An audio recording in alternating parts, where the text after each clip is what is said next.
Shalom, selamat berjumpa kembali dalam acara Obsesi Hati, obrolan seputar suami istri yang sehat dan rohani. Bersama saya Leo Sumampo Dan saya Fitri Sumampo Sitorus. Baik, pada episode kali ini adalah episode spesial karena masih dalam rangka Hari Kartini ya. Iya, betul. Ya, jadi apa judul topik kita pada malam hari ini? Peranan wanita modern. Ya, tentunya kita harus berterima kasih kepada Ibu Kartini yang telah membuka tembok untuk para wanita ya, emansipasi wanita. Dan malam ini sebagai bentuk penghargaan kita kepada effort yang telah diberikan Ibu Kartini, kita bahas pada malam hari ini mengenai judulnya Peranan Wanita Modern. Jadi apa itu? Kita nantikan saja pembahasannya akan dibawakan oleh narasumber kita, Pendeta dan Ibu Pendeta Kuntaraf. Baik, sebelum kita melanjutkan, kita akan membacakan ayat inti yang terdapat di dalam Kejadian 2 ayat 21 sampai 23. Ya, ayat tema kita malam ini Kejadian 2 ayat 21 sampai 23. Demikian firman Tuhan. 21. Lalu Tuhan Allah membuat manusia itu tidur nyenyak. Ketika ia tidur, Tuhan Allah mengambil salah satu rusuk daripadanya, lalu menutup tempat itu dengan daging. 22. Dan dari rusuk yang diambil Tuhan Allah dari manusia itu, dibangunnyalah seorang perempuan, lalu dibawanya kepada manusia itu. 23. Lalu berkatalah manusia itu, inilah dia, tulang dari tulangku dan daging dari dagingku. Ia akan dinamai perempuan sebab ia diambil dari laki-laki. Amin. Mari kita sama-sama tunduk kepala dan berdoa. Bapa di surga, terima kasih atas segala berkat kasih karunia yang Engkau berikan kepada kami sepanjang hari ini. Dan pada malam hari ini kami dapat mengikuti acara Obsesi Hati. Berkati semua acara dapat berjalan dengan lancar dari awal hingga akhirnya. Berkati narasumber kami, Pendeta dan Ibu Pendeta Kuntaraf, agar semua koneksi internet dapat berjalan dengan baik dan lancar. Mereka juga diberikan hikmat bijaksana dari surga untuk membawakan pembahasan pada malam ini. Berkati juga semua jaringan yang dipakai, tim Hope Channel juga dapat melakukan tugas dengan baik, dan banyak para pemirsa yang diberkati oleh acara ini. Terima kasih Tuhan atas segala berkat-Mu. Ampuni dosa kami, dalam nama Yesus kami berdoa. Amin. Amin. Baik, diingatkan kepada para pemirsa Hope Channel yang ada di rumah ataupun di mana saja Anda berada, jika Anda punya pertanyaan, jangan ragu-ragu kirimkan pertanyaan saudara ke nomor call center daripada Hope Channel Indonesia yang nomornya ada di layar kaca Anda. Atau Anda juga bisa kirimkan melalui chat di media sosial dari Hope Channel, yaitu di YouTube dan juga Facebook. Saudara tidak usah cantumkan nama saudara, cukup cantumkan lokasi di mana saudara berada. Jadi jangan ragu-ragu kirimkan pertanyaan, baik mengenai topik malam hari ini, atau juga mengenai topik rumah tangga yang lain, atau apapun masalah rumah tangga, silakan kirimkan pertanyaan saudara, dan dengan pertolongan Tuhan, Pendeta dan Ibu Pendeta Kuntaraf akan menjawab segala pertanyaan yang dibawakan.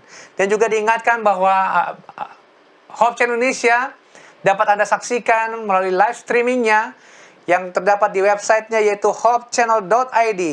Anda bisa mendownload aplikasinya melalui Play Store dan juga App Store, dan Anda bisa menikmati acara-acara program-program yang sangat baik di Hope Channel selama 24 jam.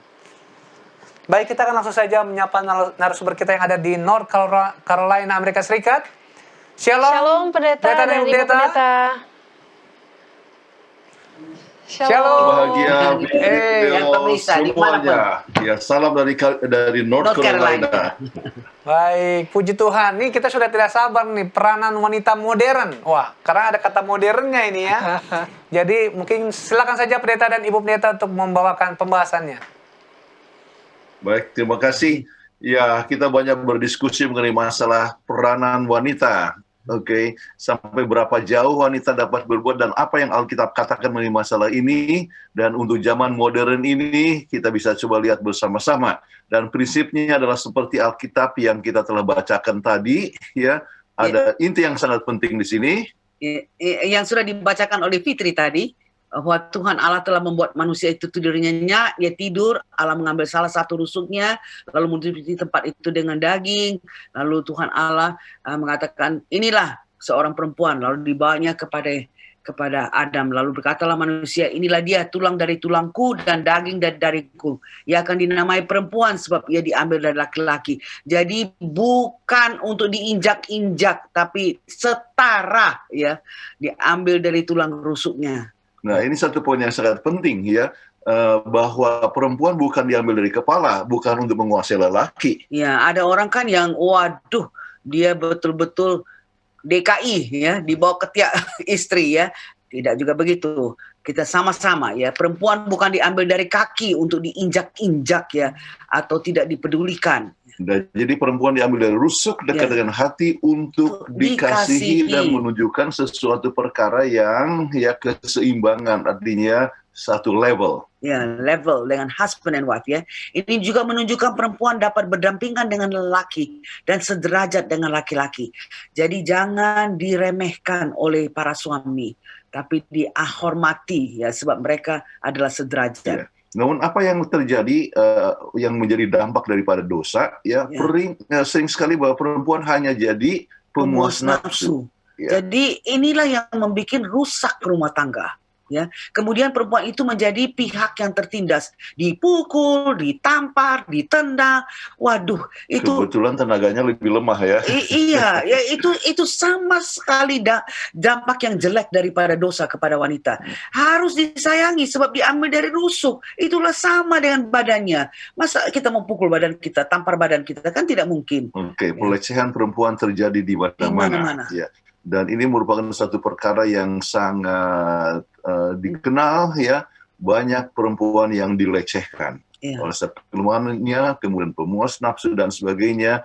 Dan kasihan sekali, banyak sekali nasib wanita yang menjadi sangat menderita oleh sebab ia telah ditindas dari suami yang menindas. Suami atau laki-laki dan sebagainya ya. Jadi inilah yang telah terjadi. Nah, sekarang kita coba lihat bahwa ternyata sikap terhadap perempuan itu terjadi hal yang berbeda-beda dari berbagai macam budaya. Misalnya di Babylon dan Mesir, wanita dianggap sebagai satu sumber kesuburan. Dengan demikian mereka sangat dihargai ya untuk di Babilonia dan Mesir misalnya. Tetapi akibat dosa, jadi orang kalau tidak mempunyai anak bisa diceraikan. Itu kan sudah nggak betul ya. Sebab diharapkan bahwa seorang istri itu hanya menghasilkan anak. Jadi ini jadi dampak dosa itu hebat sekali terhadap ini. Kemudian di Asyur, istri bisa disingkirkan kapan saja. Bila di luar rumah harus dipakai cadar, ya. Kalau tidak pakai cadar tidak pantas, ya. Bukan hanya tidak pantas, tetapi bisa juga dihukum, dipenjarakan dan sebagainya, ataupun dikucilkan dan sebagainya. Sedangkan Roma dan Yunani, ya hanya wanita kaya saja yang bisa mendapatkan pendidikan. Sedangkan yang lain itu mereka tidak mengecap akan pendidikan. Ya, oleh sebab dianggap bahwa mereka adalah second class citizen. Padahal banyak sekali orang yang hidupnya sangat sederhana, yang miskin, tetapi very high IQ, ya. Dia mempunyai pikiran yang cerdas, tapi tidak ada kesempatan karena dia adalah seorang wanita. Dan sampai sekarang ini banyak budaya yang meremehkan wanita, ya. Dan kami sebutkanlah sebuah negara ya di Asia ini, kami kalau misalnya kami makan, ya. Wah, wanita harus di belakang di dapur, ya. Mereka tidak bisa ikut makan bersama-sama dengan laki-laki, ya. Kemudian banyak sekali hal-hal yang sangat menyedihkan sekali, apalagi di beberapa tempat negara di Afrika misalnya, ya. Jadi memang benar-benarlah wanita itu dianggap sebagai second class citizen, sangat menyedihkan. Nah, sekarang kita coba lihat mengapa Raden Ajeng Kartini itu berjuang.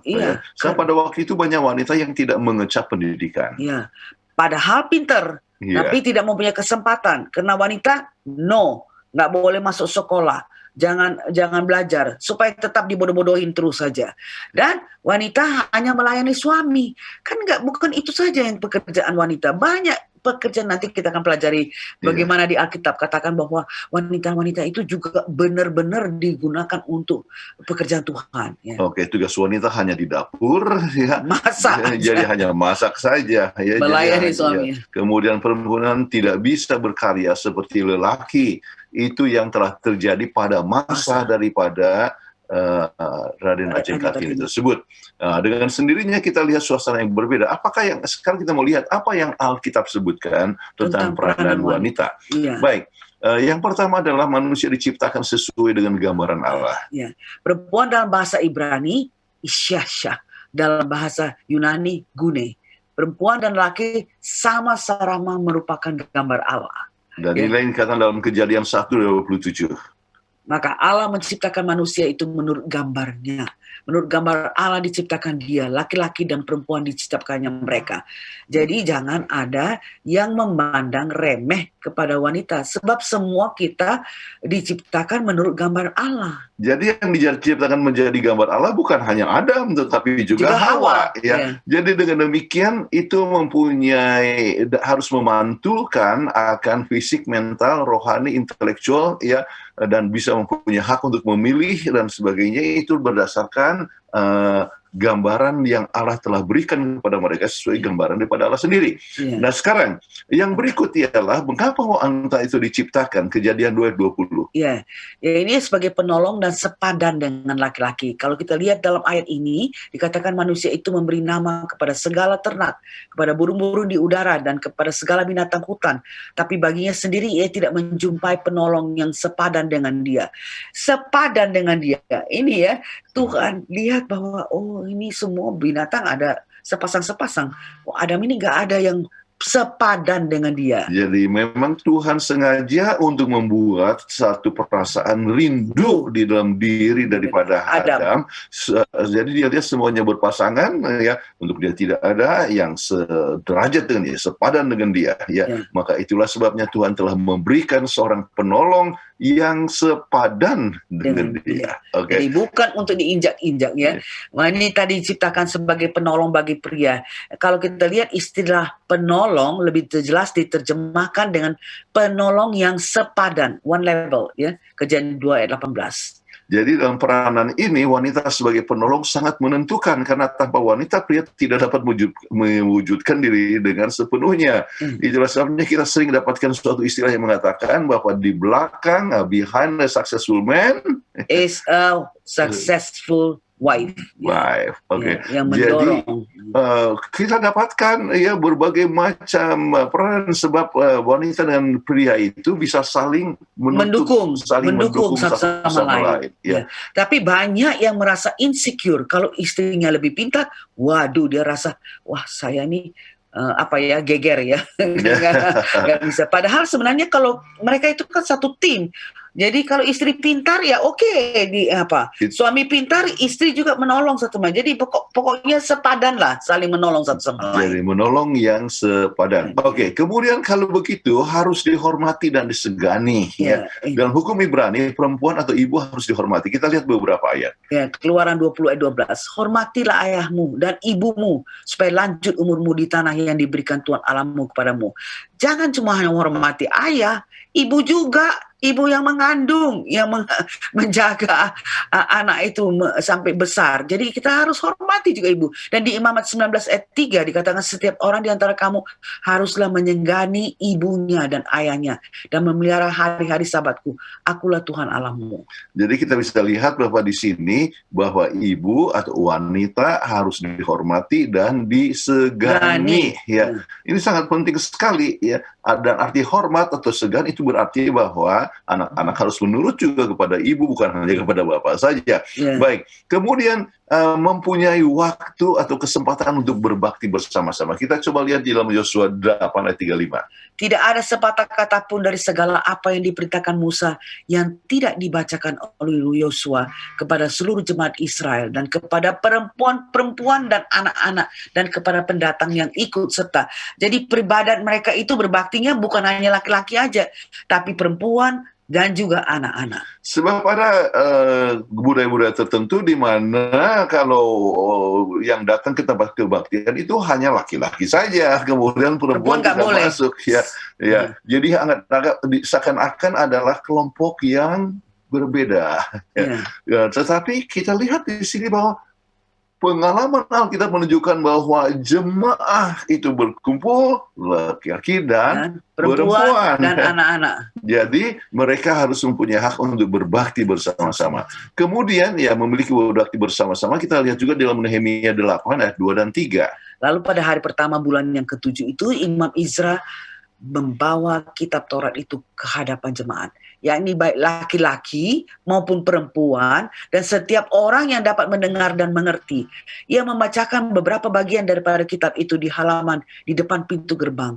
Air dari pagi sampai tengah hari di hadapan laki-laki dan perempuan, dan semua orang dapat mengerti. Dengan penuh perhatian seluruh umat mendengarkan pembacaan kitab Taurat itu. Jadi jelas sekali bukan bahwa berbakti membacakan firman bukan hanya kepada laki-laki, tetapi juga kepada perempuan, mereka itu mendengarkan firman Tuhan. Jadi kesempatan berbakti bersama-sama.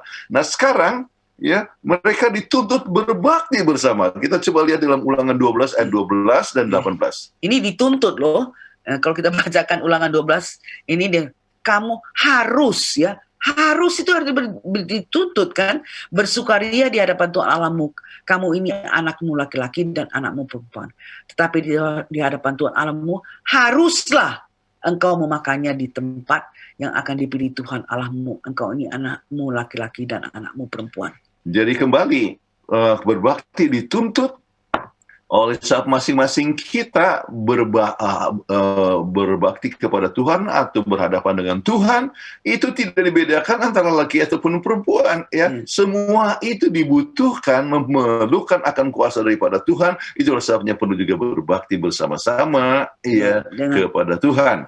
Oke. Kemudian pada saat mengadakan ikrar untuk mereka yang bernasar dan sebagainya, disebut orang nazir. Ya. Kita coba lihat dalam Bilangan 6 ayat 2 dan 3. Berbicaralah kepada orang Israel dan katakanlah kepada mereka, apabila seorang laki atau perempuan mengucapkan nasar khusus, yakni nasar bagi orang Nasir untuk mengkhususkan dirinya bagi Tuhan, maka haruslah ia menjauhkan dirinya dari anggur dan minuman yang memabukkan. Jadi perempuan juga bisa mengadakan nasar. Ya. Jadi kembali tidak dibedakan ya. Ini prinsip yang dari perjanjian lama. Kemudian mereka dapat memiliki hubungan pribadi dengan Allah dan berdoa secara pribadi. Ya, kita ingat pengalaman daripada Hana 1 Samuel 1 ayat 10. Dan dengan hati pedih ia berdoa kepada Tuhan sambil menangis terseduh-seduh. Jadi perempuan juga bisa mempunyai direct communication, bisa komunikasi langsung dengan Tuhan, mempunyai hubungan pribadi dengan Tuhan, bicara dengan Tuhan sebagaimana Hana. Ini adalah hal yang sangat penting sekali dan mereka itu ikut ya harus dibebaskan daripada pekerjaan pada hari Sabat. Misalnya kita lihat di dalam Keluaran 20 ayat 10. Tetapi hari ke-7 adalah hari Sabat Tuhan Allahmu. Maka jangan melakukan suatu pekerjaan engkau atau anakmu laki-laki atau anakmu perempuan. Jadi bukan hanya laki-laki aja yang exempted ya, tapi perempuan juga, atau hambamu laki-laki atau hambamu perempuan, atau hewanmu atau orang asing yang di tempat kediamanmu. Mereka sama-sama juga harus dibebaskan dari pekerjaannya pada hari Sabat. Dan apa itu artinya? Bahwa pada saat kita berhadapan dengan Tuhan untuk berbakti, tidak dibedakan antara suami dan istri, tidak dibedakan antara hamba atau anak ataupun hamba, ya siapa saja berbakti di hadapan Tuhan. Sebab di hadapan Tuhan tidak dibedakan antar jenis kelamin atau status kehidupan atau pendidikan, semuanya itu adalah sama di hadapan Tuhan. So, Kristus mati untuk semuanya ya. Kita mempunyai same price tag ya. Harganya sama, laki-laki atau perempuan ya. Nah, kita juga dikatakan di sini menurut Alkitab bahwa wanita itu perlu mendapat pujian. Ya, apa yang kalau Alkitab ini adalah pasal yang sangat terkenal sekali, itu pasal 31 ayat 10 sampai 31. Tetapi kita ambil hanya intinya saja. Kita ambil misalnya ayat 10, 11 dan 28. Ya, istri yang cakap, siapakah akan mendapatkannya? Ia lebih berharga daripada permata. hati suaminya percaya kepadanya, suaminya tidak akan kekurangan keuntungan. Nah, ayat ke-28, anak-anaknya bangun dan menyebutnya berbahagia, pula suaminya memuji dia. Luar biasa sekali. Ya. Jadi pasal terakhir dari Amsal ini menyanyikan pujian mengenai ibu rumah tangga yang baik, dipuji oleh anak-anaknya, dan mendapat kebanggaan daripada suaminya. Ini satu perkara yang sangat penting sekali. Ya. Jadi jangan suaminya hanya kritik-kritik saja kepada istri, marah-marah saja kepada istri, dan sebagainya. Order, kasih perintah. Ya. Atau bahkan membuat pemukulan dan sebagainya. Tapi justru perlu mendapatkan pujian dan merasa bangga akan accomplishment daripada istrinya. Ya, kemudian kita perempuan juga dapat sangat berperan dalam masyarakat, ya. Nah, inilah yang kita akan coba bahas dari pengalaman daripada Alkitab menunjukkan bahwa banyak hal yang bisa dicapai oleh wanita sesuai dengan Alkitab.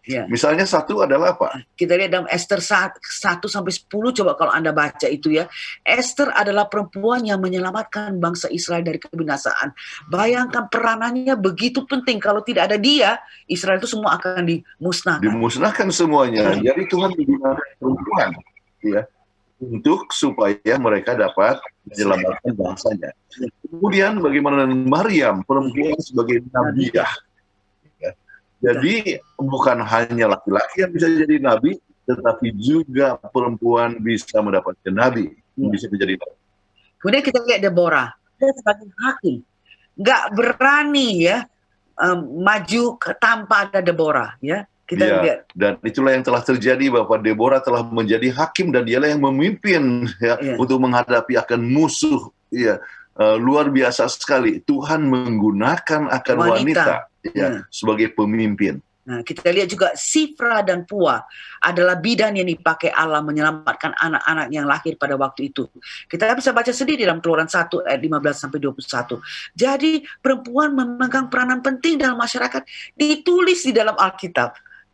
Dan kita coba lihat lebih lanjut bahwa Ruth adalah perempuan yang berani mengambil suatu keputusan. Bagaimana dia katakan bahwa kemanapun kau pergi, aku akan pergi. Tuhanmu adalah Tuhanku. Bangsamu adalah bangsaku. Kemana kau pergi, aku akan pergi. Itu satu hal yang luar biasa, dan dia telah menjadi salah satu daripada nenek moyang daripada Yesus sendiri, ataupun Ruth dan artinya atau Daud Jadi kita bisa lihat peranan daripada perempuan bisa mengambil suatu keputusan yang luar biasa yang menentukan untuk masa depan daripada bangsa. Kemudian kalau Anda baca dalam 1 Samuel 1 ayat 1-2, Hana adalah perempuan yang gigih. Jadi walaupun dia disebutkan waktu itu adalah sebagai istri yang kedua, namun dia tetap gigih dalam berdoa. Dan ia ingin mendapatkan anak, dan dialah yang menjadi ibu daripada seorang pemimpin, yaitu ibu daripada Samuel. Dan banyak sekali orang-orang sekarang yang telah sukses dan mereka berhutang budi kepada ibu yang telah mendidik akan mereka. Ini satu perkara yang selalu terjadi sampai sekarang ini. Kemudian kalau kita baca dalam Matius 1 ayat 18-25 maupun Lukas 2 ayat 1-7, Tuhan menggunakan siapa? Menggunakan perempuan Maria sebagai sarana kedatangan juru selamat. Jadi dalam rahim Maria itulah Yesus diberikan oleh Roh Suci di dalamnya untuk dilahirkan oleh Maria. Hebat sekali. Maria, ibu daripada Yesus, yang menjadi guru yang pertama untuk Yesus, dan menanamkan firman Tuhan dan sebagainya, sementara dia dapat berkembang terus, dan peranan Maria itu sangat penting sekali. Kemudian kita lihat juga Marta sebagai pelayan sibuk melayani makanan dan minuman. Anda bisa baca sendiri dalam Lukas 10 ayat 40.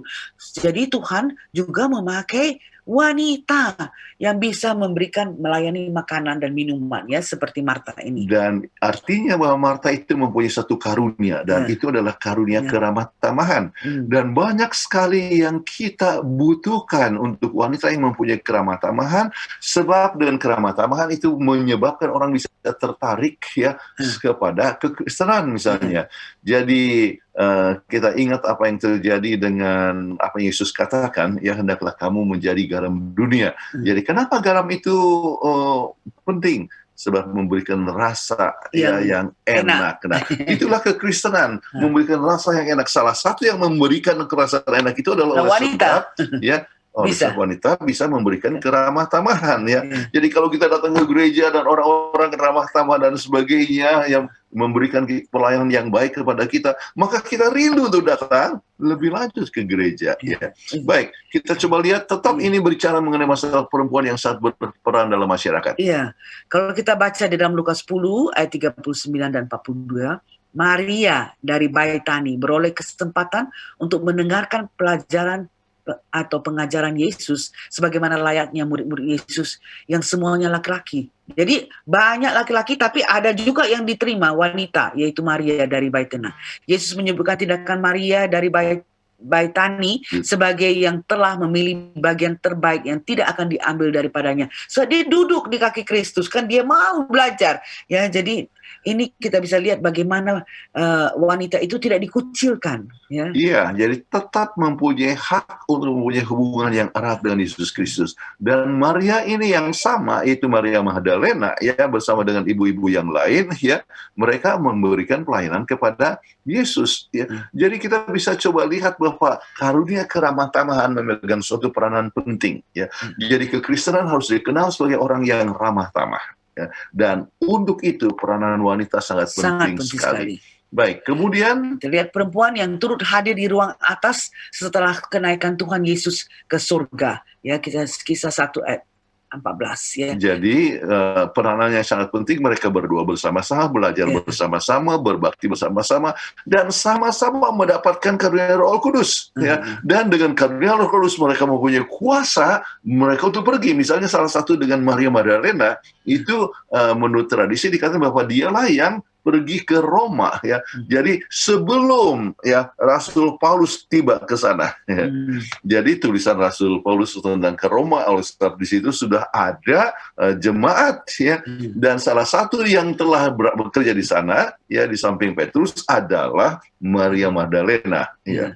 Kemudian kalau kita baca dalam 1 Korintus 16 ayat 19, ya, yang jadi pemimpin jemaat itu adalah wanita. Siapa namanya? Priscilla. Jadi betul-betul wanita dapat berperan serta dalam pekerjaan Tuhan. Oke, kemudian Anda dengar dengan Lydia, seorang perempuan yang beribadah kepada Allah dan membantu tugas-tugas Paulus. Ya, sangat penting sekali ini Lydia, dan dia adalah seorang pengusaha. Ya, dia business lady, tetapi dia tetap, ya, memberikan pelayanan dan justru menyebabkan semua pegawai-pegawainya juga menerima akan kekristenan, ya. Ini terjadi di kota Filipi, ya. Kebetulan kita pernah datang ke tempat dia dibaptiskan. Lihat di tempat dia dibaptiskan. Kemudian kalau kita baca dalam Matius 28 ayat 1 sampai 8 atau Lukas 24 ayat 1 sampai 12, Yohanes 20 ayat 1 sampai 10, kita lihat bahwa ada Maria Magdalena, Yohana, dan Maria ibu Yakobus. Mereka adalah wanita yang menjadi saksi utama atas kebangkitan Tuhan Yesus dan yang pertama meneruskan berita itu. Jadi hebat sekali, wanita itu tidak bisa diremehkan. Iya, yang pertama berjumpa dengan Yesus dari semua orang, ya, justru adalah Maria Magdalena yang pertama. Wanita. Dan dia yang mengabarkan kepada murid-murid yang lain itu tentang Yesus sudah bangkit. Jadi kita coba lihat bahwa peranan wanita itu sangat penting sekali di dalam pengabaran Injil. Ya. Ya. Kemudian kita kalau lihat Trifena dan Trifosa adalah perempuan yang bekerja keras dengan bersaksi, berdoa, mengajar, dan menolong orang. Anda bisa baca sendiri dalam Roma 16 ayat 12. Dan ini peranan yang penting, dan mereka bersaksi bukan hanya kepada kelompok-kelompok yang kecil, tetapi kepada orang-orang yang di istana raja dan sebagainya, kekaisaran. Okay. Ya. Kemudian kalau Anda lihat di dalam Lukas 2 ayat 36 sampai 38, ini bicara mengenai Hana lagi, bukan Hana dari ibu Samuel, tapi Hana Nabiya yang tidak pernah meninggalkan bait Allah biarpun dia sudah berumur 84 tahun. Jadi Tuhan masih menggunakan dia untuk tetap melayani di bait Allah. Itu hebat sekali. Jadi ini senior citizen, iya. Ya, wanita. Artinya sudah umur pensiun, 80 tahun tetapi tetap setia dan digunakan digunakan oleh Tuhan di bait Allah. Dan dia termasuk yang ikut mendoakan akan Yesus Kristus pada saat dia baru saja lahir. Jadi ini satu perkara yang sangat penting sekali untuk diketahui bahwa Tuhan menggunakan wanita dengan kesanggupan dan karunia rohani masing-masing. Kemudian kita baca dalam Kisah 9 ayat 36 bagaimana ceritakan mengenai Dorcas atau namanya Tabita adalah perempuan yang banyak berbuat baik dalam memberi sedekah. Jadi Tuhan bisa menggunakan wanita itu untuk menolong, berikan pakaian, menolong kepada anak-anak yang kekurangan dan sebagainya. Ini jadi tidak bisa diremehkan. Ya, Wanita pelayanan itu, masyarakat adalah satu perkara yang sangat penting, dan untuk memudahkan penginjilan justru pelayanan masyarakat harus dimulai terlebih dahulu supaya orang bisa melihat bahwa kita adalah orang yang cukup peduli untuk kebutuhan orang lain, dan Dorcas memberikan teladan sampai dalam hal ini. Kemudian Lydia kita lihat sebagai perempuan pengusaha, dia kan jual purple kain ungu di Tiatira, kemudian artinya dia dari Tiatira, kemudian dia mengadakan bisnis atau usahanya di Filipi, jadi luar biasa sekali seorang business lady. Jadi kalau begitu kita bisa melihat bahwa peranan wanita itu bisa menjadi business lady yang sangat berhasil, bisa menjadi pemimpin-pemimpin. Kita coba lihat lagi wanita yang dikenal bijaksana. Kalau kita lihat Sarah, sebab hormatnya kepada suaminya dan menolongnya dalam bentuk membuat keputusan. Kita bisa baca dalam Kejadian 21 ayat 9-13 maupun 1 Petrus 3 ayat 5 dan 6. Bagaimana pentingnya Sarah terhadap suaminya itu. Jadi misalnya salah satu yang menganjurkan supaya Abraham mendekati akan Hagar itu adalah anjuran daripada Sarah, sebab dia memikirkan supaya Abraham itu mempunyai suatu keturunan. Sarah sudah tua. Itu satu hal yang sangat penting untuk kita ingat, peranan daripada sang istri yang coba memberikan motivasi kepada suami dalam membuat suatu keputusan yang pada waktu itu. Baik, Rahab dengan latar belakang buruk, namun berubah sebab imannya, sampai disebutkan oleh Alkitab. Coba bayangkan, di pasal Ibrani 11 itu kan, pasal orang-orang yang mempunyai iman. Dia menjadi salah satu nenek moyang daripada Yesus. Jadi kita bisa lihat peranan yang sangat penting untuk wanita dalam mengambil keputusan yang tepat. Kemudian kita lihat di dalam 1 Samuel 25 ayat 2-42 bagaimana Abigail bijaksana dalam menghindarkan pertumpahan darah. Kalau tidak ada dia, sudah mati lah suaminya. Pembunuhan besar-besaran. Tapi dia datang, dia justru meminta maaf atas perbuatan suaminya yang tidak sopan, tidak menghargai, sampai dia sembah sujud. Akhirnya berubahlah pikiran daripada Daud. Akhirnya Daud juga ambil dia sebagai dia punya istri. Nah sekarang kita coba lihat bahwa peran wanita modern sekarang ini cukup banyak CEO yang terkenal. Disebutkan berapa perusahaan? 37 perusahaan terbesar di dunia. Perusahaan terbesar di dunia ternyata CEO-nya adalah wanita. Chief Executive Officer bukan laki-laki tapi wanita. Kenapa? Karena mereka juga menghargai wanita. Mereka tahu bahwa wanita itu bukan hanya di dapur aja. Wanita itu bisa menjadi pemimpin yang hebat. Luar biasa. Kemudian jumlah CEO wanita makin lama makin meningkat terus. Makin tinggi. Menunjukkan bahwa peranan wanita di dunia modern ini makin lama dibutuhkan. Nah sekarang apakah kita mengetahui bahwa 21 negara dengan wanita sebagai kepala negara. Ini betul-betul menunjukkan bahwa wanita itu jangan diremehkan. Jangan dianggap bahwa wanita itu tidak bisa menjadi pemimpin negara. Bisa. Dan bahkan mereka bukan hanya sembarangan kepala pemimpin negara. Coba bayangkan negara yang paling berhasil mengatasi COVID adalah yang apa? Yang perempuan wanita di New Zealand kita lihat, dan juga di Taiwan. Di Taiwan yang paling bagus menangani sampai mereka tidak ada lagi lockdown, tidak ada dan sebagainya, menunjukkan hal yang sangat luar biasa. Dan kita lihat perkembangan gereja-gereja. Sekarang kita bersyukur sekali misalnya di Indonesia oleh perjuangan daripada Raden Ajeng Kartini. Maka kita dapatkan dokter-dokter, ya, kita dapatkan rektor-rektor, ya, yang wanita, semua Profesor. profesor, pemimpin agama, kemudian mereka bisa menjadi pilot, ya, mereka bahkan Bisa, semua pekerjaan laki-laki bisa dibuat oleh wanita. Tapi tidak semua pekerjaan wanita bisa dibawa oleh laki-laki. Ya, laki-laki nggak bisa Yang melahirkan. Iya. Ya. Ya. Jadi kita lihat peranannya yang sangat penting sekali. Baik, kebetulan saya punya teman sekelas, ya, juga yang luar biasa, ya. Baik, wanita sangat berpengaruh di Indonesia. Ya, ini ada beberapa nama, ya, ada seperti ini Mulani, ya, kemudian peranan-peranan yang sangat penting, Ibu Mega dan sebagainya. Ya, jadi peranan yang sangat penting, most powerful woman in Indonesia. Ya, nah. Saya punya teman ini yang kedua dari kanan, Leni Lasut. Dia punya gelar doktor, ya, sebetulnya dia tinggal di Jerman tapi pikirkan Indonesia dan berapa di mana dia mau melayani. Dia bertugas di mana? Coba bisa dia bertugas di Kalimantan Barat dan motor fix kan ini. Coba bayangkan melalui jalan yang seperti ini, ya, kadang-kadang berjam-jam, ya, 5-6 jam dan sebagainya, pergi ke satu tempat dan dia bisa membangun 11 gereja. Wah, luar biasa sekali, ya. Peranan ibu. Seorang ibu, usianya sekarang saya rasa dia 71, ya. Sebab teman sekelas saya, luar biasa dalam masa tua, ya, tetap giat, dan ini baru terjadi hanya 2 minggu yang lalu, ya. Dia pergi ke tempat-tempat ini dan membawa pakaian-pakaian, ya, untuk mereka yang kekurangan. Luar biasa pelayanan daripada wanita. Nah, sekarang kesimpulan.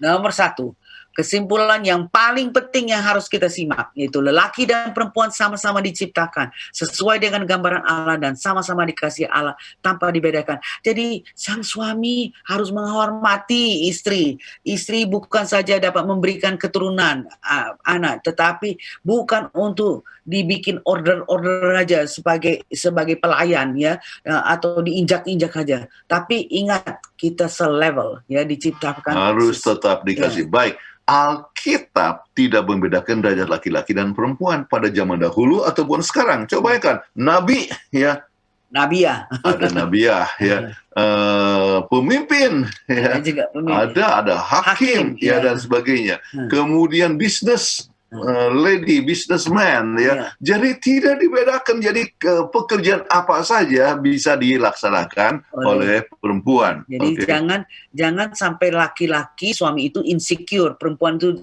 misalnya bisa jadi pemimpin yang baik, wah, langsung dia menghadapi dengan kekerasan. Dia pikir dengan kekerasan itu dia menunjukkan power. Itu adalah satu perkara yang sangat jelek, ya. Itu adalah dampak daripada dosa. Jadi itulah kelemahan yang harus diatasi, bukan power. Banyak orang yang pikir kalau marah itu dia berkuasa. Salah, ya. Itu kemarahan adalah suatu kelemahan yang harus diatasi. Dan wanita atau istri punya peranan penting di dalam melembutkan akan tabiat daripada sang suami. Kemudian yang ketiga, kesempatan berbakti dan melayani tidak dibedakan antara laki dan perempuan. Jadi perempuan sama-sama bisa berbakti, nggak dipisahkan laki-laki aja yang berbakti, tidak. Kita sama-sama menghadap Tuhan, tidak ada perbedaan antara wanita dan pria. Dan perempuan berperan penting sebagai apa? Ibu, guru, evangelis, nabi, ya, pengusaha, ratu sekalipun. Jadi kita bisa lihat bahwa peranan-peranan atau jabatan-jabatan yang tinggi sekalipun, ya, dapat dibuat oleh wanita, dan itu diberikan contoh oleh Alkitab. Di samping orang yang senang untuk berdoa, yang mempunyai keramah tamahan, dan bisa juga menjadi evangelis, ya, yang luar biasa. Jadi dengan demikian, maka dalam zaman modern ini, ya, Anda dapat melayani, ya, sesuai dengan kesanggupan, talenta, karunia rohani yang Tuhan berikan, ya. Jadi jangan takut, oh saya hanya perempuan. Jangan, perempuan juga dipakai Tuhan. Dan yang poin kelima yang terakhir, suami dan istri atau laki dan perempuan dapat saling mendukung satu sama lain dalam pelayanan. Jadi kalau istri memang hebat, ya, suami bilang, waduh harus puji. Saya bangga ya bahwa Anda mempunyai hikmat dari Tuhan sehingga bisa melayani gini. Jadi saling mendukung satu sama lain. Kan enak kalau kerjanya saling mendukung satu sama lain. Jangan menindas satu sama lain. Jangan dianggap saingan ya. Iya, dianggap saingan. Itu yang jadi kesalahan paling sering kita dapatkan dalam rumah tangga, di mana suami merasa, ya suami yang insecure, sekali lagi sudah kita bahas sebelumnya, merasa disayangi oleh istri. Karena disayangi oleh istri, dia coba menekan istri. Nah, itulah satu perkara yang kita harus hindarkan. Baik, kita sudah bahas tentang pembahasan yaitu peranan wanita modern ya, yang sebetulnya adalah peranan wanita sejak dahulu kala. Iya. Biblical ya. Biblical adalah alkitabiah. Jadi kita sebutkan atas peranan wanita modern, tetapi ini sama seperti waktu zaman begitu manusia itu diciptakan. Oke. Terus selalu wanita itu bisa memegang peranan penting dan tidak boleh ditindas. Seimbang ya, sama seperti gambar kita ini. Tugasnya. Oke, itu saja dulu. Kemudian mungkin ada pertanyaan-pertanyaan. Jawab, ya. Oke. Terima kasih banyak Pendeta dan Ibu Pendeta untuk pembahasannya, luar biasa ya. Betul. Luar biasa peranan wanita rupanya di dalam era modern saat ini. Bahkan dari zaman dulu, zaman Alkitab ya. Memang wanita itu berperan memang sangat besar. Satu statement yang saya memang setuju sekali adalah di balik suami yang sukses ada peran istri yang luar biasa. Itu betul itu. Ya, ya saya setuju sekali. Baik. Kami kembali mengingatkan atau mengundang para pemirsa agar dapat mengirimkan pertanyaan-pertanyaan seputar pembahasan yang telah dibawakan mengenai peranan wanita modern, ataupun ada pertanyaan seputar rumah tangga, silakan mengirimkannya ke nomor call center Hope Channel Indonesia atau melalui media sosialnya YouTube dan Facebook. Baik, sebelum kita masuki sesi tanya jawab, kita akan mendengarkan yang satu ini. Bila namaku dipanggil ku ada, bila namaku dipanggil ku ada, bila namaku dipanggil, bila namaku dipanggil ku ada. Bila trompet Allah berbunyi, akhir zaman tiba, hidup kekal dan mulia tersedia. Bila orang yang selamat dihimpunkan di sana, dan namaku kan dipanggil ke surga. Bila namaku dipanggil ku ada, bila namaku dipanggil ku ada, bila namaku dipanggil, bila namaku dipanggil ku ada. Pada pagi cerah itu orang saleh bangkitlah, dan kemuliaan Yesus diberikannya. Bila umat pilihannya tiba di seberang sana, dan namaku kan dipanggil ke surga. Kerjalah bagi Tuhanmu pada pagi dan petang, kabarkanlah keajaiban kasih-Nya. Bila hidup ini tamat dan kerja usai sekarang, dan namaku kan dipanggil ke surga. Bila namaku dipanggil ku ada, bila namaku dipanggil ku ada, bila namaku dipanggil, bila namaku dipanggil ke surga.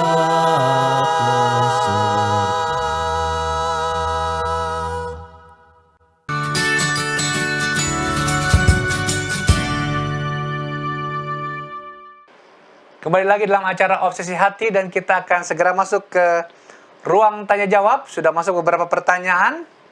Saya akan langsung saja membacakan pertanyaan yang pertama, pendeta dan ibu pendeta, yaitu istri saya sangat memegang kendali di rumah tangga kami, mentang-mentang dia kerja dengan posisi dan gaji yang lebih baik dari saya. Mohon nasihatnya pendeta. Terima kasih. Silakan pendeta dan ibu pendeta. Wah, pakai mentang-mentang nih. Silakan. Oke. Baik, saya rasa ini satu perkara yang perlu dirundingkan bersama-sama, ya, bahwa sesuai dengan prinsip Alkitab bahwa perempuan bukanlah dibuat dari kepala. Jadi Menginjak suami. bukan harus menginjak ataupun dia merasa bahwa dia lebih Hebat dari suami. daripada suami. Ya, jadi mentang-mentang mungkin lebih tinggi, pintar dan sebagainya. Ya, saya pun selalu gajinya lebih besar dari saya. Apakah waktu di Indonesia, ya, ataukah sesudah di Singapura ataupun sampai di Amerika, gajinya dia lebih tinggi dari saya. Ya. Ya. Tetapi ya, tetap kami selalu berdampingan, ya, tidak merasa bahwa saya ini di bawah dia atau dia di bawah saya, tetapi kita sama-sama seimbang di dalam membuat keputusan, ya, perencanaan-perencanaan. Jadi kami punya budgeting rumah itu pun adalah berdasarkan keputusan bersama-sama dan sebagainya. Same account. Same account. Same ya. account. Jadi ingat yang sudah kita bahas dahulu bahwa rumah tangga itu kalau mempunyai dua account, ini account suami, ini account istri, itu selalu mempunyai dampak yang negatif. Jadi kami sama-sama, pokoknya dapat uang gaji ya ditaruh sama-sama satu account. Oke, jadi nasihatnya ialah ya banyak berdoa bersama-sama, ambil waktu bersama-sama dan berikanlah coba dengarkan akan seminar ini bersama-sama. Oke. Nanti sesudah hari ini kan akan ditaruh di YouTube, ya, dengar bersama-sama bahwa Tuhan tidak menghendaki bahwa seorang itu harus lebih tinggi, ya, dan menindas kepada pasangannya mentang-mentang dia punya gaji itu lebih tinggi. Tidak boleh. Oke. Sama-sama. Ya. Baik, terima kasih pendeta dan ibu. Pertanyaan berikutnya, bagaimana dengan 1 Korintus 14 ayat 34 dan 1 Timotius 2 ayat 11 dan 12 yang mengatakan perempuan harus berdiam diri? Ini yang digunakan beberapa anggota jemaat tidak mengakui dan tidak mengizinkan perempuan untuk berkhotbah di gereja karena berpegang pada ayat di atas. Saya bantu untuk baca, pendeta? Saya boleh juga. Oke, 1 Korintus 14 ayat 34. Sama seperti dalam semua jemaat orang-orang kudus, perempuan-perempuan harus berdiam diri dalam pertemuan-pertemuan jemaat. Sebab mereka tidak diperbolehkan untuk berbicara. Mereka harus menundukkan diri, seperti yang dikatakan juga oleh hukum Taurat. Dan 1 Timotius 2 ayat 11 dan 12, seharusnya lah perempuan berdiam diri dan menerima ajaran dengan patuh. 12, aku tidak mengizinkan perempuan mengajar dan juga tidak mengizinkannya memerintah laki-laki. Hendaklah ia berdiam diri. Silahkan pendeta. Ya. Oke, terima kasih. Ya. Ini konteksnya. Ini kita harus lihat bahwa sesuai dengan budaya setempat, orang-orang Kristen pada waktu itu mendapatkan pengaruh daripada orang-orang Yunani. Kita kan sudah belajar bersama. Oke. Tadi kita singgung bahwa orang Yunani dan Romawi itu menganggap wanita itu, ya, lebih rendah. Jadi hanya mereka yang berpendidikan, hanya yang kaya bisa mendapatkan pendidikan dan sebagainya. Jadi oleh sebab mereka memandang remeh kepada wanita, maka orang-orang Yahudi juga, mereka pada waktu itu kalau berbakti itu pun terpisah, ya, tidak duduk bersama-sama, ya. Jadi laki-laki, ya, di tempat yang lebih terhormat, kemudian wanita itu ya di sisi yang lain, ya. Artinya, nah sekarang wanita dikatakan jangan berbicara, apa maksudnya? Sebab bagaimana kalau mereka itu berbicara kepada suaminya, padahal mereka tempat duduknya itu akan berjauhan, ya. Jadi, iya, jam berapa mau pulang ini? Berteriak, ya. Itu akan mengganggu kepada suasana kebaktian, ya. Jadi oleh sebab memang waktu itu duduknya berbeda dan sebagainya. Saya tahu ada gereja, ada tempat-tempat di mana suami atau perempuan dan laki-laki itu duduknya berpisah. Oke. Jadi itulah yang telah terjadi. Oke. Jadi supaya jangan ribut, biarlah bicaranya di rumah, ya, bicaranya di rumah, ya, itu adalah yang dimaksudkan dengan ayat ini. Tetapi bukan berarti bahwa wanita tidak boleh berkhotbah. Jadi dikatakan bahwa dengan alasan ini wanita tidak diizinkan untuk berkhotbah. Ya, Ellen G. White pekerjaannya hampir setiap Sabat dia khotbah, ya. Jadi kemudian kita dapatkan sekarang misalnya ada vice president daripada General Conference, ya. Banyak ada wanita. Wanita ada, ya. Jadi dan dia selalu berkhotbah, ya. Istri saya selalu berkhotbah, ya. Sabat yang lalu kami di California. Kemarin dulu kami ada di California dan berkhotbah di Chinese Church, ya. Saya khotbah, kemudian istri saya juga khotbah. Jadi jangan sesuatu kebiasaan, ya, yang berdasarkan kepada budaya tertentu menjadi suatu standar. Oke. Jadi tidak boleh. Oke. Jangan kita ambil ayat out of context, ya. Jadi harus lihat secara konteks. Oke, mudah-mudahan itu menolong.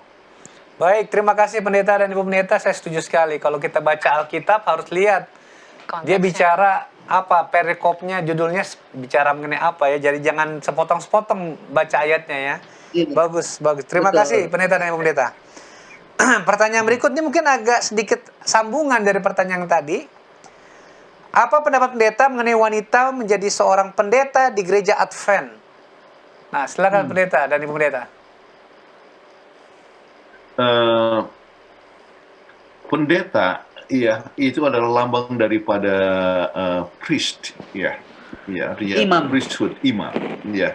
Nah, prinsip daripada Alkitab ialah bahwa priesthood itu selalu laki-laki, ya, priest, ya, yaitu imam itu selalu laki-laki, ya, yang menggambarkan tentang keimamatan daripada Yesus dan sebagainya. Itu semua adalah laki-laki. Ya. Jadi itulah sebabnya maka kita melihat bahwa yang menjadi pendeta umumnya adalah laki-laki. Namun bukan berarti bahwa tugas artinya wanita tidak bisa bertugas untuk menjadi seorang pengabar Injil atau guru Alkitab, ya, ataupun juga berkhotbah, ya. Kita juga mendukung, ya, wanita untuk bisa tetap berkhotbah, mengabar Injil, namun bukan diurapi sebagai seorang pendeta, ya. Kenapa? Sebab tidak pernah di dalam Alkitab, ya, ada tentang apa yang disebut woman ordination. Oke. Jadi artinya diordain untuk diurapi menjadi pendeta. Kita tidak bisa dapatkan ayat itu. Oke. Jadi priesthood, ya, atau keimamatan selalu kepada laki-laki, ya.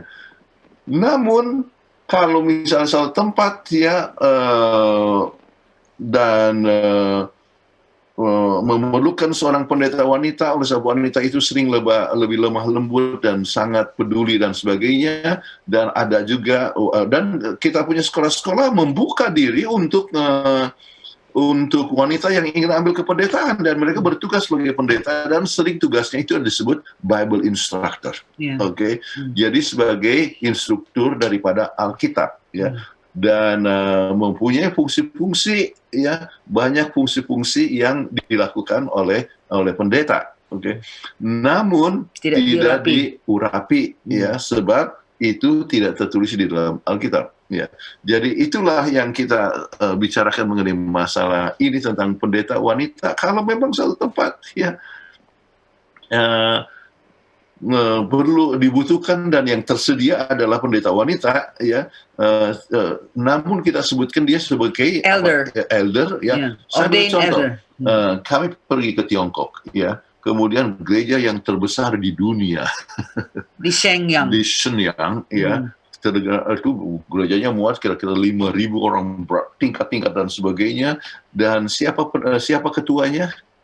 Hao Yache, ya, Hao Yache. Dan luar biasa sekali, ya. Setiap Sabat ada baptisan. Kemudian di bawah gereja itu ada tadinya 117, kemudian kami dapatkan sudah 120 lebih, 137 gereja, ya, di bawah gereja di Shenyang. Dan yang menjadi kepala semua ini adalah wanita. Ya. Luar biasa, Hao Yache, ya. Jadi untuk keadaan yang seperti itu, maka semua tugas kependetaan dilaksanakan oleh Hao Yache, ya. Namun dia sebutkan bahwa dia adalah ketua, ya. Head elder. Oke. Jadi kembali tidak disebut sebagai pendeta yang diurapi, tetapi dia bisa melaksanakan akan tugas sebagai wanita, sebagai pendeta. Baik, jelas ya. Terima kasih pendeta dan Ibu Pendeta untuk jawabannya. Ya, terima kasih banyak. Pertanyaan berikutnya, saya pernah dengar ada wanita yang mempunyai suami lebih dari satu. Apa ini dampak dari menjadi wanita modern? Waduh, silakan pendeta dan Ibu. Ada istilahnya nih. Dampak dari dosa. Kita sebutkan dampak daripada dosa. Daripada dosa. Sebab ini bukan hanya terjadi di zaman modern, ya, tetapi zaman-zaman dulu juga pernah terjadi, ya.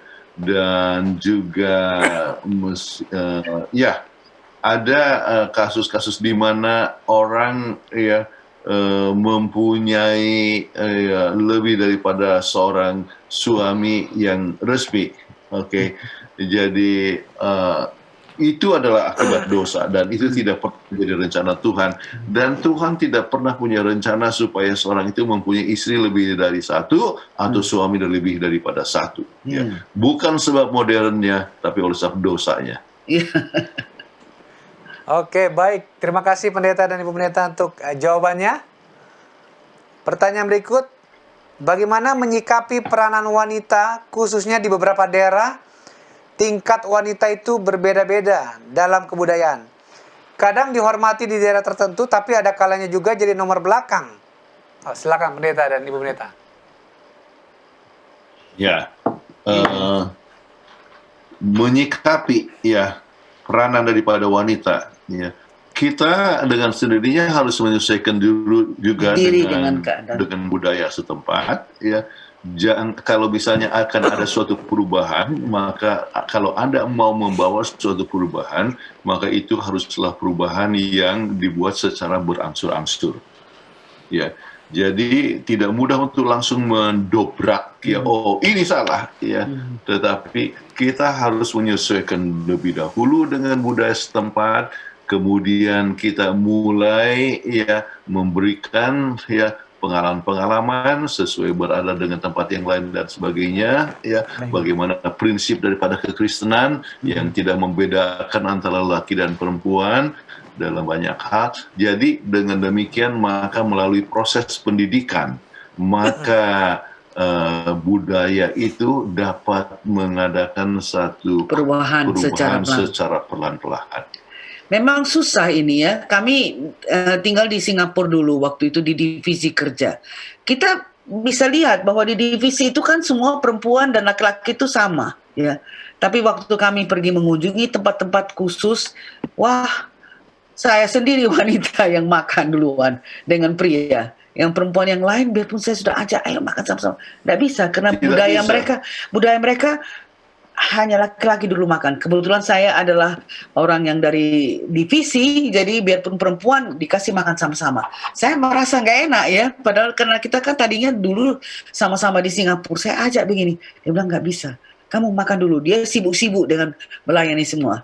Jadi pelan-pelan kita nanti ajarkan bahwa memang di Alkitab pun dikatakan bahwa wanita dan laki-laki itu sama derajatnya, sama-sama sebagai gambar Allah. Jadi baru bisa mungkin akan ada perubahan ya.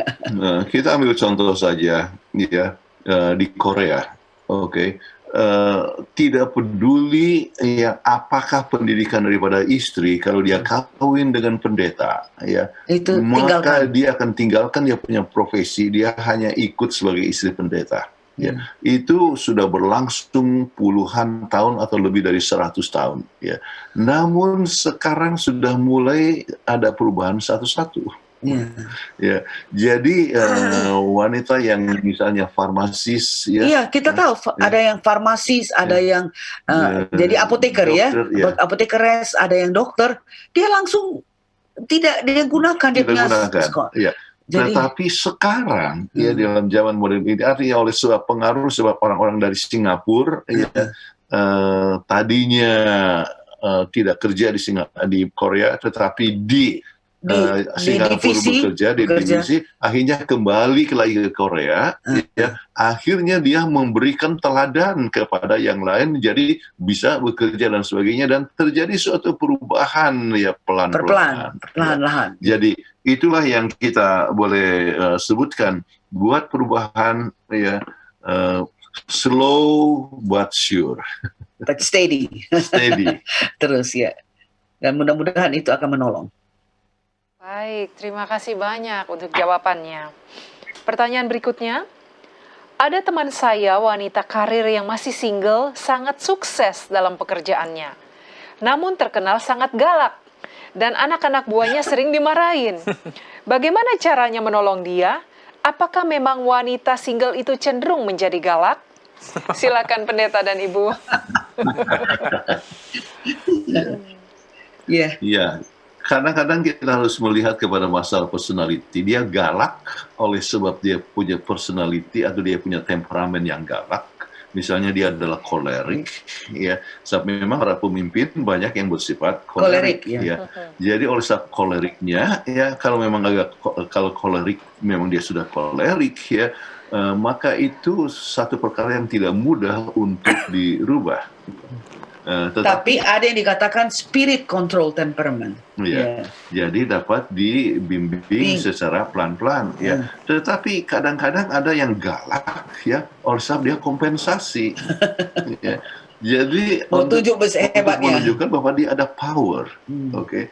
Kan setiap manusia itu mempunyai apa yang disebut power struggle. Oke. Power struggle. Jadi oleh sebab dia mau tunjukkan, ya, bahwa walaupun dia single, she is in charge.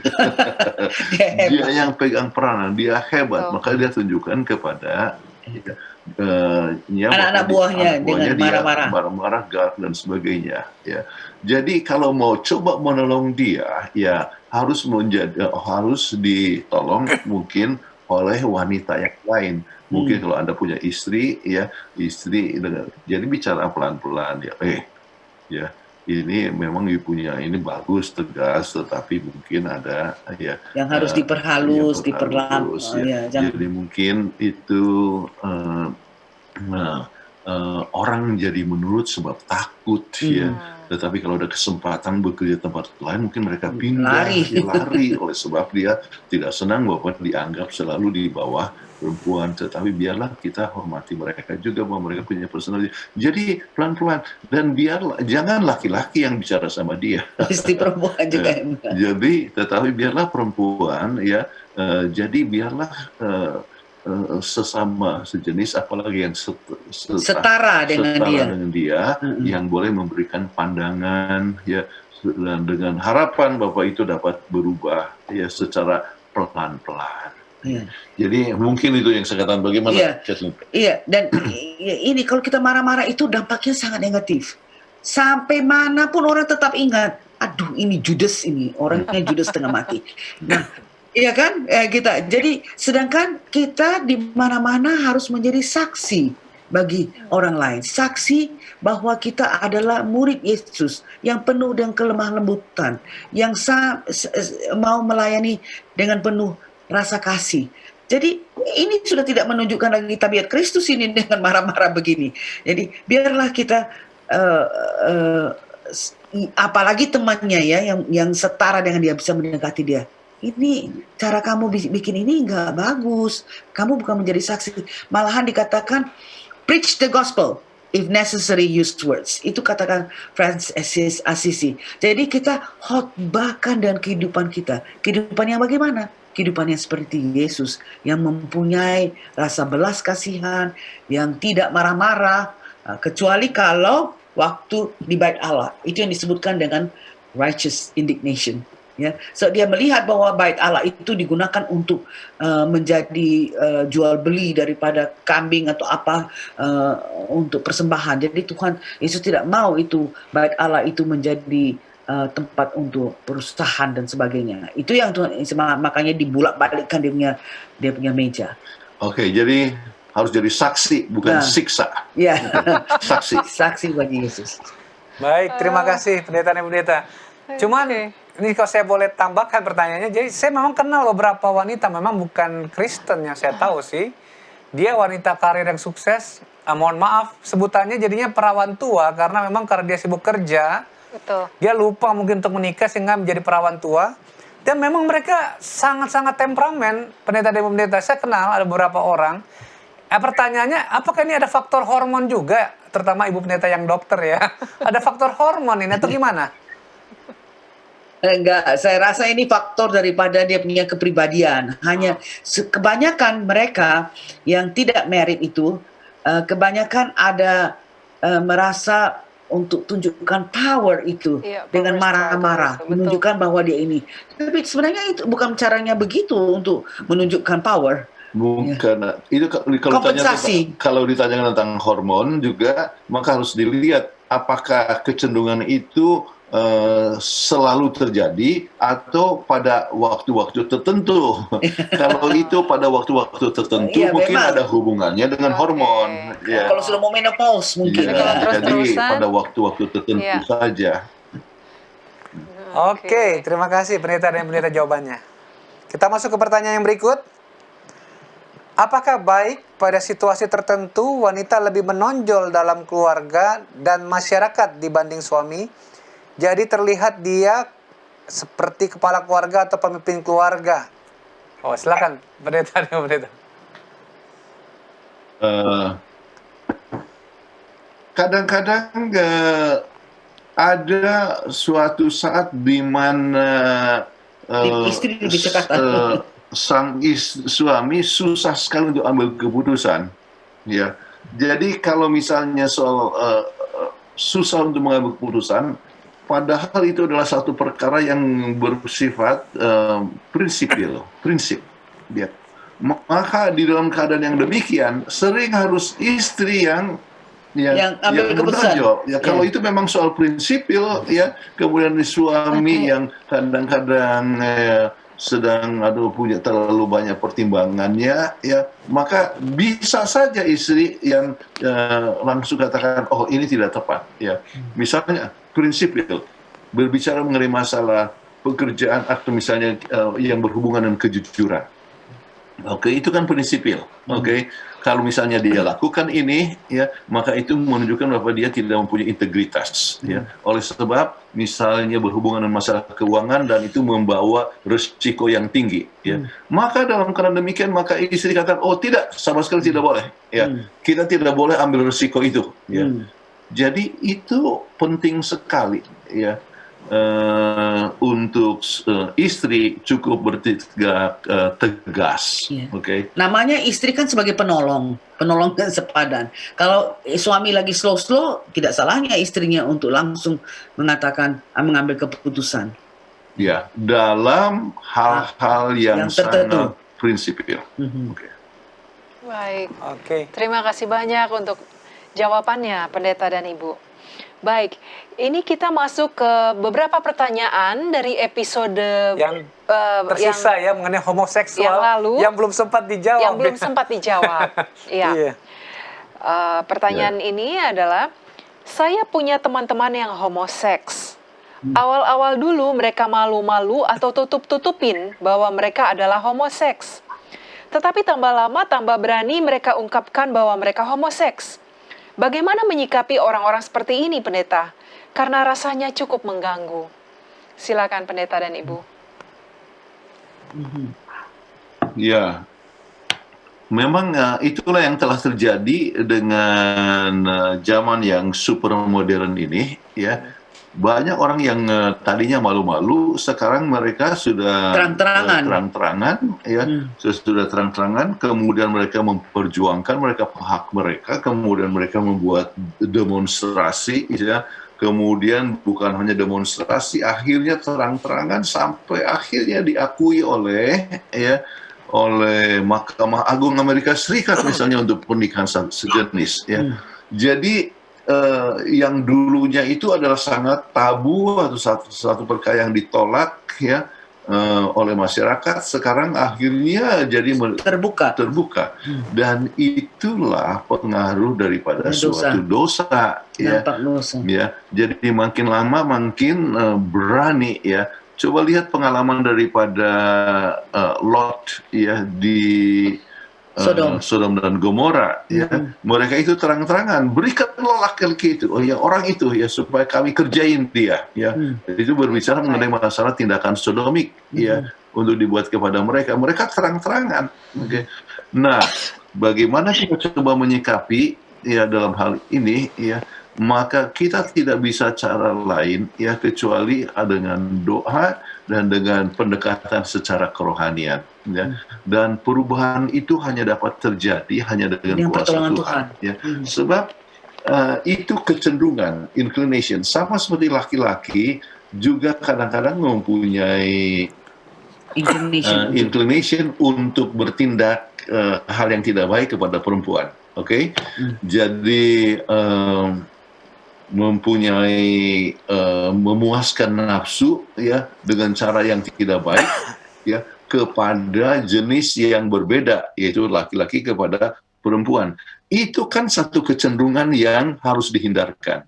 Nah, sekarang kecenderungannya ini antara laki-laki dan laki-laki atau perempuan dan perempuan. Jadi kecenderungan itulah yang harus dikalahkan, ya. Dan itu harus dikalahkan dengan kuasa Tuhan. Sama seperti orang yang biasa, misalnya melacur, kita sebutkan, maafkan yang saya sebutkan istilah itu. Itu adalah tidak mudah dia untuk bisa kalahkan untuk melacur itu, Tetapi dengan kuasa Tuhan, seorang yang bisa melacur bisa menjadi seorang yang sangat alim, bisa menjadi seorang yang menjadi orang yang bertobat, mungkin menjadi ketua jemaat ataupun juga menjadi seorang pendeta, dengan kuasa Tuhan, ya. Jadi Rahab juga kan tadi adalah seorang perempuan pelacur, ya, tetapi akhirnya menjadi istri daripada yang mengikuti akan rencana keselamatan daripada Tuhan. Jadi kecenderungan selalu ada, ya. Apakah dia adalah homoseks atau heteroseks, ya. Tetapi, ya, itu hanya bisa dikalahkan dengan kuasa Tuhan saja. Ya. Waktu kami mengadakan satu Cape Town Conference, ya, mengenai homoseks. Jadi ada 3 orang yang tadinya adalah gay, lesbian, dan dia katakan, saya berubah, tapi tidak pernah lewat 1 detik pun. Saya selalu berdoa, bergantung kepada Tuhan, melawan ini keinginan untuk melakukan homosexual activity-nya ini. Sehingga akhirnya dia bilang, bisa kita lawan, sama seperti kita melawan terhadap kecenderungan kita untuk melakukan seks terhadap hetero persons ini. Jadi benar-benar hanya dengan kuasa Tuhan, bergantung kepada Tuhan, maka dia memperoleh kekuatan. Hebat sekali. 3 orang ini bersaksi. Jadi inilah yang perlu kita sampaikan kepada orang yang mempunyai kelemahan dalam homoseksual. Amin. Terima kasih Pendeta dan Ibu Pendeta untuk jawabannya. pertanyaan berikut masih mengenai homoseks. Bagaimana kita bisa memberikan nasihat kepada seorang homoseks bila mereka sebagai lelakinya? Karena sikap orang-orang yang sebagai laki-laki cenderung sangat dingin dan kaku kepada orang lain. Sementara yang seorang lagi yang sebagai perempuannya, mungkin maksudnya ya, memang lebih ramah dan bisa bergaul akrab dengan siapa saja. Rasanya kok takut ya mau berbicara kepada mereka kalau mereka itu salah. Oh, silakan Ibu Pendeta, ada pendeta nih. Ya, memang sering kita merasa takut menyinggung perasaan mereka. Ya. Dan mereka merasa itu adalah satu perkara yang normal. Kenapa? Oleh sebab itu mereka sudah dapatkan pembawaan itu dari kecil. Walaupun sebetulnya ya, menurut tulisan daripada tim Lahey, ya, itu sexual identification itu terbentuk di dalam usia 7 tahun pertama. Ya. Jadi kalau misalnya dia seperti dianggap akan perempuan, ya, maka dia akan padahal dia laki-laki, maka dia cenderung untuk suka kepada laki-laki yang lain, ya. Atau mungkin orang yang ya banyak sekali latar-latar belakang yang bisa terjadi, ya. Dan ini adalah masalah yang sensitif, tidak mudah untuk diatasi, ya. Kompleks, ya, sangat kompleks. Tetapi yang kita hanya bisa sebutkan bahwa kita perlu kuasa Tuhan untuk mengatasi masalah ini, ya. Dan dengan banyak berdoa dan firman Tuhan dan menyadari bahwa ini tidak sesuai dengan kehendak Tuhan. Ya. Jadi kalau seorang menyadari bahwa ia tidak sesuai, menyadari bahwa ini tidak sesuai dengan kehendak Tuhan, ya, maka akan ada satu kuasa untuk mengalahkannya, ya. Dan banyak saya tahu orang-orang yang mempunyai kecenderungan untuk homoseksual, ya, kemudian oleh sebab dia susah untuk mencintai wanita, akhirnya mereka tetap single. Iya. Ya. Jadi tetap single, tetapi dia tidak Tidak mau melakukan sodomic act. tidak mau untuk menunjukkan satu tindakan yang seperti homoseksual, ya. Jadi lebih bagus single, ya. Jadi dia bisa konsentrasi penuh di dalam pekerjaan. Jadi kita dapatkan banyak orang-orang yang demikian, ya, yang tetap berjalan sesuai dengan kehendak Tuhan, tidak bisa mengasihi lawan jenis, tetapi dia tetap, ya, setia dan menjadi pengabar Injil yang baik, ya. Gitu. Jadi kembali hanya dengan kuasa Tuhan, dengan bijaksana dan menyampaikan apa yang Tuhan katakan. Baik, terima kasih Pendeta dan Ibu. Satu pertanyaan lagi mengenai topik ini. Ada teman yang sampai menceraikan istrinya karena mengakui bahwa dia adalah seorang homoseksual. Semua orang sangat marah kepadanya, tetapi dia sangat jelas menyebutkan bahwa dia adalah gay. Bagaimana cara membantu dia? Silakan Pendeta dan Ibu. Ya, kembali ini satu perkara yang sulit, ya. Susah. Tetapi kalau dia sudah berkeluarga, artinya dia bukanlah completely homoseksual, tetapi dia adalah heteroseksual, ya. Jadi dia bisa berhubungan, ya, dengan lawan jenis, tetapi juga bisa dengan, ya, sesama sejenis, ya. Jadi apa yang dapat dianjurkan adalah supaya dia memperkuat akan dia punya hubungan dengan yang lawan jenis, ya. Jadi tetap memelihara akan keluarganya. Coba lihatlah, ya, sudah ada anak, ya, sudah ada istri yang baik yang mendukung, ya. Kenapa hanya untuk pemuasan nafsu pribadi, ya? Ya, sampai harus mengorbankan akan anak atau mengorbankan keluarga dan juga mengorbankan kerajaan surga. Sebab ini disebutkan termasuk salah satu yang tidak termasuk dalam kerajaan surga kalau kita lihat kepada tulisan di dalam buku Wahyu itu, ya, menunjukkan, ya, ini adalah satu sifat yang harus dihindarkan. Oke.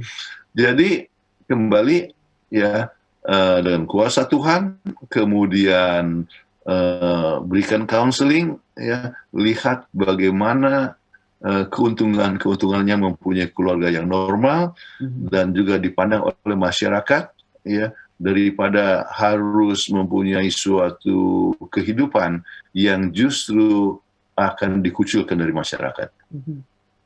Baik, terima kasih Pendeta dan Ibu Pendeta. Kita kembali lagi ke topik kita pada malam hari ini karena ada masuk pertanyaan lagi. Tapi saya tidak tahu apakah ini tadi sepertinya sudah dijawab, tapi tidak apa-apa lah ya. Apakah emansipasi wanita juga adalah ciri-ciri wanita modern? Apakah yang menjadi peran utamanya? Apakah perempuan juga bisa mengambil alih kepemimpinan dalam rumah tangga di zaman sekarang ini? Nah, silakan pendeta dan ibu pendeta. Baik. Memang emansipasi wanita adalah emansipasi wanita ya adalah sesuatu perkara yang diperjuangkan oleh Raden Kartini. Oke, emansipasi wanita. Ya. Tetapi yang menjadi permasalahan banyak sebetulnya bukan emansipasi wanita. Ya, tetapi yang sering menjadi tanda daripada zaman modern, ya, saya katakan bukan emansipasi wanita, tetapi apa yang disebut women's lib, ya, yaitu women's liberation, liberty, ya, dan ini liberty lebih daripada yang biasa, jadi menunjukkan sebetulnya prinsip Alkitab. Wanita itu harus ada kesetaraan, ya, sederajat, ya, tidak usah dibedakan jabatan apa. Kalau dia memang mampu menjadi pemimpin bisa, ya, sebab Deborah juga menjadi pemimpin. Hakim yang baik. Hakim yang baik. Nggak ya. berani maju Barak kalau nggak ada Deborah. Oke, Ya. jadi dengan demikian bahwa emansipasi wanita itu sudah ada dari dulu, ya. Tetapi women's lib ini merasa bahwa selama ini ditekan, sekarang lib dia harus Menguasai semuanya. menguasai semua, ya. Jadi kalau akan menguasai semua itu jadi menjadi lebih ekstrim daripada seharusnya. Jadi lebih bagus diperjuangkan sederajat sama seperti apa yang dikatakan di dalam Alkitab, ya. Dan Sepadan. ya. Dan mengenai masalah rumah tangga itu jangan dipikirkan bahwa disebutkan oleh Paulus bahwa suami adalah kepala daripada istri, bukan berarti bahwa suami harus selalu Memberikan order, mengatur perintah. segala sesuatu. Tidak, dia harus seperti Yesus Kristus dikatakan menjadi kepala sidang jemaat. Dan apa yang menjadi kepala? Dia itu berkorban untuk jemaatnya. Ya. Kepala dalam juga memaafkan. Nah, itu kepala dalam minta maaf. Iya, memaafkan. Kepala dalam memimpin kebaktian rohani dan semuanya itu adalah kepala rumah tangga. Jadi kepala ya termasuk di dalam menunjukkan pengorbanan, ya. Kepala di dalam mengalah. Okay. Nah, jadi itulah yang harus diingat, ya, yang harus dipupuk. Oke. Jadi jangan para istri oleh sebab women's lib dia harus mengontrol segala sesuatu, ya. Jadi sampai kepala rumah tangga. Itu juga kecenderungan daripada dosa. Oke. Tetapi rumah tangga baiklah kita bina bersama-sama, saling mendukung, ya. Dan dibalik sukses daripada suami adalah sukses istri, tetapi di balik sukses istri ada suami yang sukses mendukung. daripada suami yang mendukung. Rasa didukung nggak? Oh, sangat. Istri saya pun rasa didukung oleh saya, ya. Jadi kita saling mendukung begitu, jadi bisa berkembang bersama-sama. Baik, terima kasih banyak untuk jawabannya Pendeta dan Ibu, ya, sangat jelas, ya. Pertanyaan berikutnya. Menjadi bagian dari wanita masa kini atau modern, tentu saja membuat mereka punya pemikiran yang sedikit berbeda. Bagaimana cara menunjukkannya? Apa yang menjadi perbedaan yang menonjol antara wanita modern dan wanita yang dahulu? Silakan Pendeta dan Ibu. Menonjol. Apa yang menjadi perbedaan yang menonjol, ya. Nah, saya rasa, ya, secara prinsip, sebetulnya tidak ada bedanya, ya. Soal mau menonjol, wanita yang menonjol, ya, di dalam Alkitab juga yang mau coba mengatur suami itu ada. Kita ingat nama Isabel. Isabel dengan suaminya Raja Ahab, ya. Jadi Ahab itu ikut aja apa yang diwajibkan oleh istrinya. Jadi istrinya penyembah Baal akhirnya jadi ikut Baal. Oke, jadi istri yang mau coba mengontrol suami itu Sudah ada dari zaman dahulu. Dari zaman dulu. Oke. Jadi sebetulnya kecenderungan itu artinya zaman bisa berbeda, tapi prinsip tidak pernah berubah. Ya, jadi saya ambil contoh. Ya, kita ambil contoh. Ya, zaman dahulu, ya, pengantin itu seperti Rahel, ya, itu datang dengan unta. Bukan Ribka, Ya. Ya. Ishaknya istri. Ya, Ribka itu datang dengan onta. Zaman modern wanita itu datang dengan Mercedes, oke, atau Cadillac, atau Lexus, ya. Jadi artinya pengantin wanita datang ya dengan walaupun ini mobil sewaan ya, tetapi datang dengan misalnya dengan Mercedes, ya. Dulu itu pakai onta, ya. Tetapi prinsip hubungan suami istri adalah apa? Sayang atau benci. Ya. Itu adalah prinsip dalam hubungan. Jadi relationship itu tidak pernah berbeda, sayang atau benci, peduli atau caring, ya, atau do not care, ya. Kemudian peduli atau tidak peduli, ya, rendah hati atau sombong. Itu prinsipnya tidak berbeda. Itu tidak, dari dulu sudah ada. Dari dulu sudah ada, ya. Jadi kalau disebut yang menonjol, saya susah untuk katakan yang menonjol itu adalah misalnya mencari mengontrol suami. Ya, ada, itu contoh di Perjanjian Lama, ya.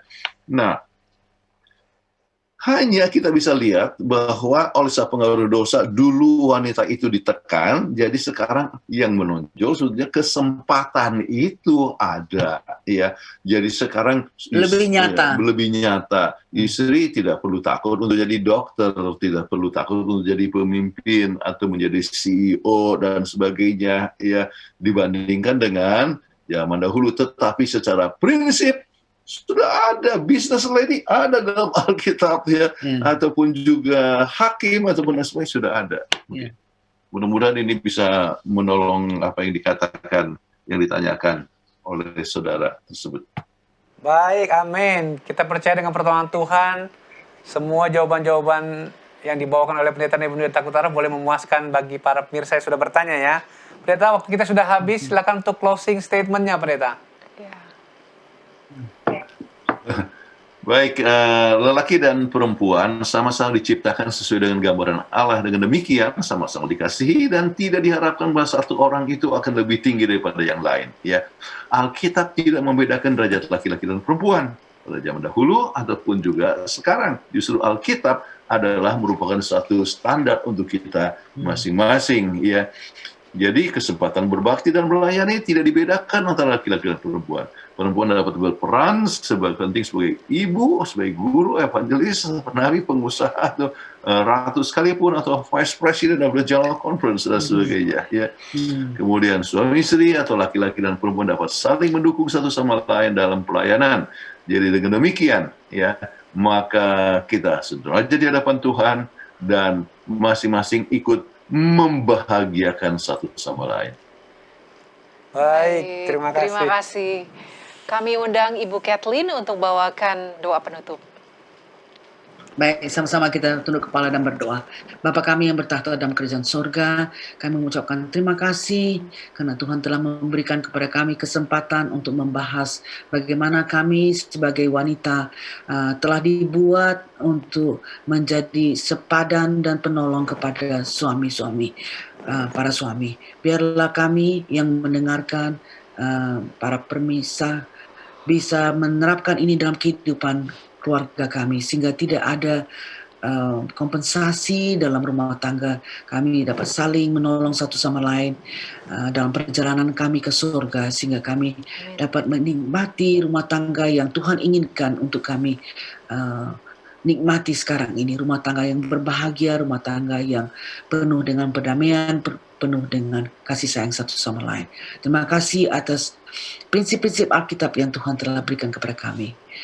Terima kasih Tuhan telah mendengarkan doa kami. Kami serahkan ini demi nama Kristus, Juru Selamat dan Penebus kami.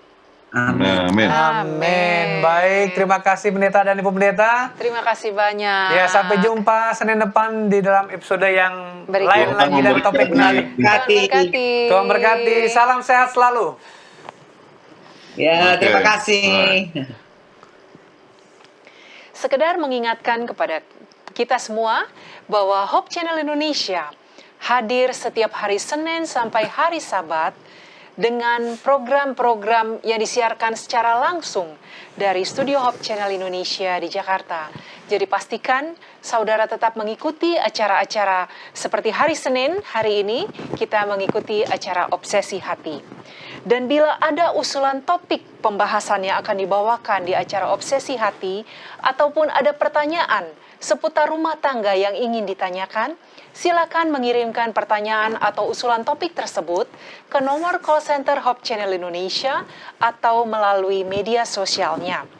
Dan bila pemirsa di rumah ingin menyaksikan episode-episode Obsesi Hati sebelumnya, silakan masuk ke YouTube channel dan ketikkan Obsesi Hati. Di sana Anda dapat memilih episode apa yang Anda akan saksikan. Dan Anda juga bisa menyaksikan live streaming Hope Channel Indonesia melalui websitenya hopechannel.id. Dan dapat juga melalui aplikasi yang saudara bisa download dari App Store ataupun Play Store untuk menikmati acara-acara dari Hope Channel Indonesia selama 24 jam. Demikian acara kita pada episode kali ini. Kami ucapkan banyak terima kasih kepada pemirsa setia Hope Channel Indonesia yang menyaksikan acara ini dari awal hingga akhir. Kami juga mengucapkan banyak terima kasih kepada narasumber kita, Pendeta dan Ibu Pendeta Pentaraf, dan juga sahabat-sahabat kami dari kru Hope Channel yang telah bekerja keras sehingga acara ini dapat berjalan dengan baik dan lancar dari awal hingga pada akhirnya. Akhir kata, saya Leo Sumampo. Dan saya Fitri Sumampo Sitorus. Tuhan memberkati kita.